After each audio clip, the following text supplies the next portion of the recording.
నమస్తే, welcome to my news. నేను Pushpa. The news sponsored by Wyra family restaurant, national highway, Tetagunta.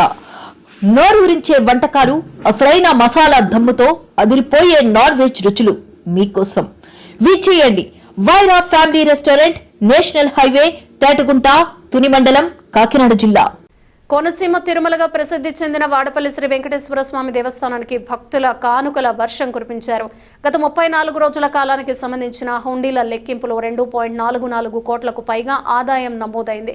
ఆలయ chairman Muddunuri Venkataraju, ఆలయ deputy commissioner మరియు కార్యనిర్వహణాధికారి నల్లం సూర్య చక్రధర్రావు ఆధ్వర్యంలో హుండీ లెక్కింపు కార్యక్రమం నిర్వహించారు.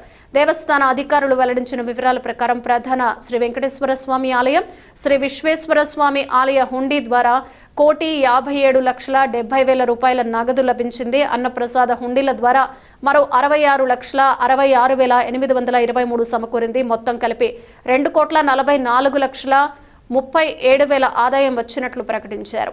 52 గ్రాముల బంగారం, 1 కిలో 588 గ్రాముల వెండి లభించినట్లు అధికారులు తెలిపారు. అలాగే 18 దేశాలకు చెందిన 77 విదేశీ కరెన్సీ నోట్లు గుర్తించినట్లు వెల్లడించారు.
నమో వెంకటేశాయ నమః.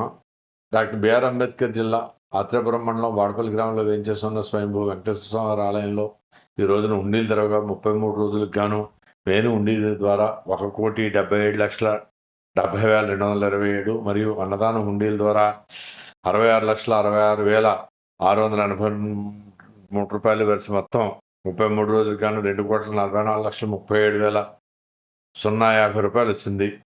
బంగారం 52 గ్రాములు, వెండి 1 కేజీ 588 గ్రాములు వచ్చినది. మరియు 18 దేశాల నుంచి 27 విదేశీ కరెన్సీ నోట్లు వచ్చినాయి. అలా పర్యవేక్షణాధికారిగా D Sureshbabu, assistant commissioner Mandapalli EO, మరియు ఎస్టీపీ శ్రీనివాస్, తనిఖీదారు వారు Rajahmundry, B Narendra Kumar EO third grade, M Satyanarayana EO group దేవాలయాలు వెలిచారు. అర్చస్వాములు, వేదపండితులు, గ్రామస్తులు, ధర్మకర్తల మండలి చైర్మన్, ధర్మకర్తల మండలి సభ్యులు, సేవకులు, కెనరా బ్యాంక్ వారి సహకారంతో ఈ కార్యక్రమాలను పూర్తి చేయడం జరిగింది. ఓం నమో వెంకటేశాయ నమః.